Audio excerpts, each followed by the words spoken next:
Vighneshwara charitable ട്രസ്റ്റിന്റെ കീഴിൽ പ്രവർത്തിക്കുന്ന VMTV ചെറുകിട കച്ചവടക്കാരെ പ്രൊമോട്ട് ചെയ്യാൻ വേണ്ടി ഇറങ്ങി തിരിച്ചിരിക്കുകയാണ്. ഇന്ന് ആ പരിപാടിയുടെ ഭാഗമായി നമ്മുടെ കൂടെ ചേരുന്നത് ചേച്ചിയുടെ പേരെന്താ? മോളി. ചേച്ചി എത്ര വർഷമായി ഈ കടയിൽ പ്രവർത്തിക്കാൻ തുടങ്ങിയിട്ട്? 18 വർഷമായി. 18 വർഷമായി. ഇവിടെ ഉണ്ടായിരുന്ന അമ്മ നടത്തിക്കൊണ്ടിരുന്നു. അപ്പം അമ്മയുടെ പാത പിന്തുടർന്നുകൊണ്ടാണ് ചേച്ചിയും ഈ ഒരു രംഗത്തേക്ക് വന്നതല്ലേ?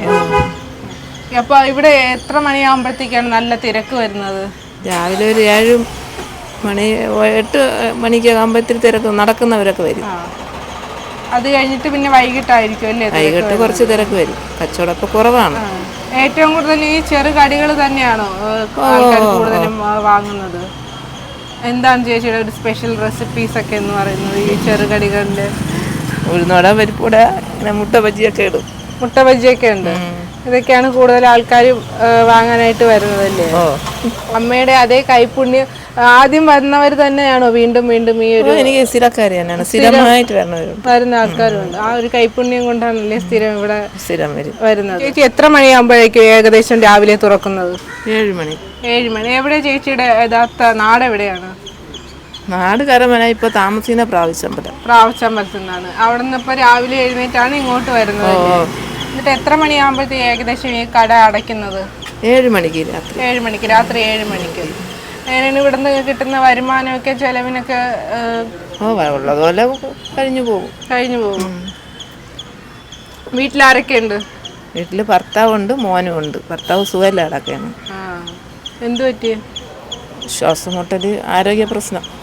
എത്ര നാളായി ഇങ്ങനെ വയ്യാതായിട്ട്? 4-5 വർഷമായി. അതിനു മുന്നേ ചേട്ടനും വന്ന് സഹായിക്കും? എന്റെ കൂടെ നിൽക്കുമായിരുന്നു. ചേച്ചിയും ചേട്ടനും കൂടെ ഒരുമിച്ച് തന്നെ വന്നിട്ടുണ്ട്. മോൻ എന്ത് ചെയ്യുന്നു? മോൻ ഒരു പെയിന്റ് കമ്പനി പോണു. ഇപ്പൊ ചേച്ചിയാണ് ഇപ്പൊ അവിടുത്തെ വരുമാന മാർഗമല്ലേ? ചേച്ചിയുടെ മോനും? ഞാൻ തന്നെയാണ് വരുമാനം. ചേച്ചി തന്നെയാണ്. ചേച്ചിയുടെ അമ്മ കൊടുത്ത കടയാണ്. അതും ചേച്ചിയുടെ അമ്മ മരണപ്പെട്ടതിന് ശേഷം ചേച്ചിയാണ് നോക്കി നടത്തുന്നത്. ആ ഒരു വികാരം ചേച്ചിയുടെ അമ്മ മരിച്ചതിലും ചേച്ചിക്ക് അത്രയധികം വിഷമമുണ്ട്. അപ്പോൾ ഈ കടയുടെ വാടകയൊക്കെ എങ്ങനെയാണ്? വാടക ഇതുവരെയ്ക്കും അടച്ചില്ല. മാസം 4000 രൂപ വെച്ചാണ് പറഞ്ഞിരിക്കുന്നത്. 1.5 വർഷമായി. 1 ലക്ഷം രൂപ വരെ നോട്ടീസ്, 92,000 രൂപ വരെ നോട്ടീസ് വന്നു. ഇവിടെ ആരും അടച്ചില്ല. നമുക്ക് അടയ്ക്കാനുള്ള ഇതില്ല. ഇവിടെ കച്ചവടം കുറവാണ്. പാർക്കിംഗ് ഇല്ല. അതൊക്കെ ഉണ്ടെങ്കിൽ ഇവിടെയൊക്കെ ചോർന്നൊലിച്ച് കിടക്കേണ്ടതാണ്. ടാർപ്പയാണ് ഞാൻ കെട്ടിയിരിക്കുന്നത്. ഈ കട സർക്കാരിൽ നിന്ന് കിട്ടിയതാണോ?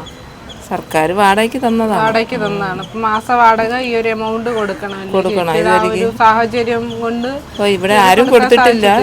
ആർക്കും കൊടുക്കാൻ പറ്റുന്നില്ല. ഇപ്പൊ ഈ സർക്കാരിന്റെ ഭാഗത്തു നിന്ന് ഈ ചെറുകിട സംരംഭകർക്ക് വേണ്ടിയിട്ടുള്ള സഹായങ്ങളൊക്കെ ലഭിച്ചിട്ടില്ലേ?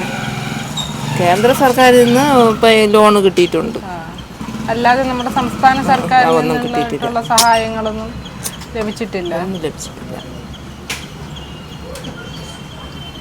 ഏക ഉപജീവന മാർഗമാണിത്. ഇത് തന്നെ. ഇത് തന്നെ രാവിലെ തൊട്ട് ഡെയിലി ഇവിടെ വന്ന് നിൽക്കുന്നത് എല്ലാ ദിവസവും. അപ്പൊ ഈ ഒരു കടയ്ക്ക് അവധി ഇല്ലാതെ എല്ലാ ദിവസവും ഞാൻ ഉൾപ്പെടെ വരും. ചെറുകിട കച്ചവടക്കാരെ പ്രോത്സാഹിപ്പിക്കുക എന്ന പരിപാടിയുടെ ഭാഗമായി നമ്മൾ ഇന്ന് കണ്ട കാഴ്ചകൾ മ്യൂസിയം പോലീസ് സ്റ്റേഷനടുത്തുള്ള മോളി ചേച്ചിയുടെ കടയാണ്.